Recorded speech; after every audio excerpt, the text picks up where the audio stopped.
అమెరికాలో పీజీ విద్యార్థులతో బలవంతంగా వెట్టి చాకిరీ చేయిస్తున్నారన్న ఆరోపణలపై నలుగురు తెలుగు వాళ్లు అరెస్ట్ అవ్వడం ఇప్పటికే చర్చనీయాంశంగా మారింది.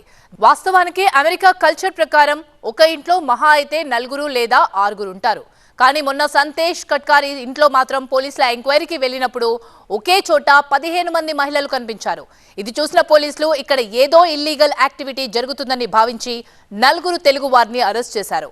మరోవైపు మహిళల కాళ్లకు యాంకిల్ మానిటర్ డిటెక్టర్ జీపీఎస్ ఉండడంతో పోలీసుల అనుమానాలకు మరింత బలం చేకూరింది. అయితే ఆ డిటెక్టర్స్ కేవలం విద్యార్థుల వివరాలు తెలుసుకోవడం కోసం పెడతారని చెబుతున్నారు కంపెనీ నిర్వాహకులు. ఇదే అంశంపై మరింత సమాచారం న్యూజెర్సీ నుంచి మా కరెస్పాండెంట్ స్వీటీ అందిస్తారు. అమెరికాలోని టెక్సాస్ స్టేట్లో ప్రిన్స్టన్ సిటీలో నలుగురు తెలుగు వారిని అరెస్ట్ చేసిన విషయం ఇప్పటికీ అందరికీ తెలిసిన విషయమే. కానీ దాంట్లో అవాస్తవాలు ఏంటి అని చెప్పి ఎన్నో ప్రశ్నలు తలెత్తుతున్నాయి. దానికి సంబంధించి టీవీ9 USA టీం ఎన్నో సంచలన విషయాలు బయటకు తీసుకొని రావటం జరిగింది. అయితే ప్రిన్స్టన్ సిటీలో జరిగిన సంఘటనకు సంబంధించి ఒక క్లారిటీ అయిన విషయాన్ని చెప్పబోతోంది టీవీ9. అయితే అక్కడ జరిగిన ఇన్సిడెంట్ కనుక మనం లైవ్లో చాలా మంది ఆ కన్సల్టెన్సీలో ఎవరైతే ఉన్నారో వాళ్ళందరూ కూడా టీవీ9తో తమ విషయాన్ని కూడా క్లారిటీగా చెప్పడం జరిగింది. అయితే అక్కడ ఉన్న 15 మంది అమ్మాయిలు కూడా కేవలం తమ జాబ్ ఆపర్చునిటీస్ కోసం మాత్రమే మేము అక్కడ ఉన్నాము, ఉద్యోగాల అవకాశాల కోసం, ఇంటర్వ్యూస్ కోసం ఎలా ప్రిపేర్ అవ్వాలి, ప్రొఫెషనల్గా ఒక ఇంటర్వ్యూని ఎలా క్రాక్ చేయాలి అని చెప్పి మాత్రమే మేము అక్కడ ఉన్నాం తప్ప ఎలాంటి ఇల్లీగల్ యాక్టివిటీస్లో మేము పార్టిసిపేట్ చేయలేదు అని చెప్పి ఇండియన్కి సంబంధించిన 15 మంది అమ్మాయిలు కూడా చెప్తున్న విషయం ఒకటే. ఎవరైతే కన్సల్టెన్సీస్లో ఉన్నారో వారికి సంబంధించిన వాళ్ళందరూ కూడా మనతో పాటు లైవ్లో ఏం జరిగింది అనే ఒక విషయాన్ని చెప్పడానికి ఫోన్ లైన్లో అందుబాటులో ఉన్నారు. అసలు వాళ్ళ మాటల్లోనే మనం విందాము. Hello sir. సో మీకు కూడా తెలుసు అక్కడ చాలామంది ఫ్రెండ్స్ కూడా ఉన్నారు ఈ కన్సల్టెన్సీలో. సో లైవ్లో అక్కడ ఏం జరిగిందో కూడా అన్నీ మీకు ఆల్రెడీ ఇన్ఫర్మేషన్ ఉంది.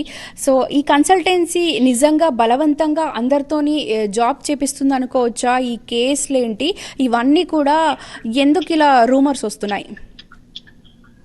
బలవంతంగా ఏం లేదండి, ఇక్కడ ప్రతి కామన్ అది.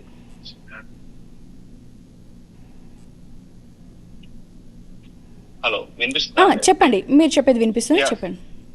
బలవంతం ఏం లేదండి ఇక్కడ.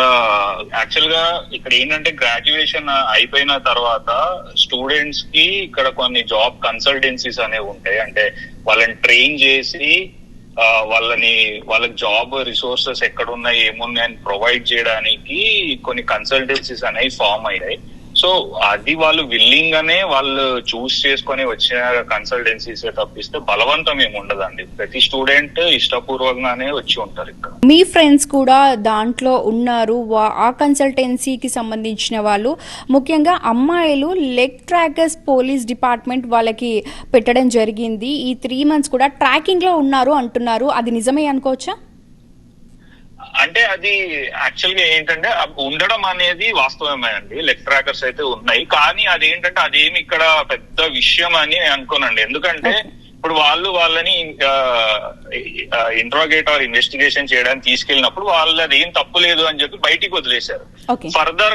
ఫర్దర్ గా ఏమన్నా క్వశ్చనింగ్ ఉన్నప్పుడు లేదా వాళ్ళ గురించి ఏదన్నా ఈ విషయం గురించి ఇంకా ఇన్ఫర్మేషన్ తీసుకోవాలి అని అనుకున్నప్పుడు వాళ్ళు ఎక్కడ ఉంటారు ఏంటి అన్న అవైలబిలిటీ పోలీసులకి పక్కాగా తెలిసి ఉండడానికి పెట్టే ఒక డివైస్. అంతకు మించి వాళ్ళు ఏం తప్పు చేశారనేం కాదు, వాళ్ళు ఇక్కడ ఏం ఇల్లీగల్ యాక్టివిటీ చేస్తున్నారా ఏదైతే అసలు ఏం కాదు.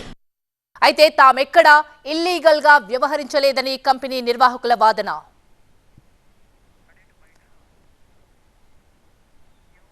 హ్యూమన్ ట్రాఫికింగ్ అంటూ అమెరికా పోలీసులు చెబుతున్నది అవాస్తవం అంటున్నారు ఆయా కంపెనీల ప్రతినిధులు. అంతా ఇష్టపూర్వకంగానే పనిచేస్తున్నారని వారు చెబుతున్నారు. అమెరికాలో చదువుకోవడానికి వచ్చిన విద్యార్థులు ఈ ఇన్సిడెంట్తో భయపడాల్సిన అవసరం లేదంటున్నారు అక్కడి లాయర్లు. డల్లస్ టెక్సస్ పక్క నగరమైన ప్రిన్స్టన్ టెక్సస్లో నలుగురు తెలుగు వారిని అరెస్ట్ చేసినట్టుగా ఇన్ఫర్మేషన్ వచ్చిందండి.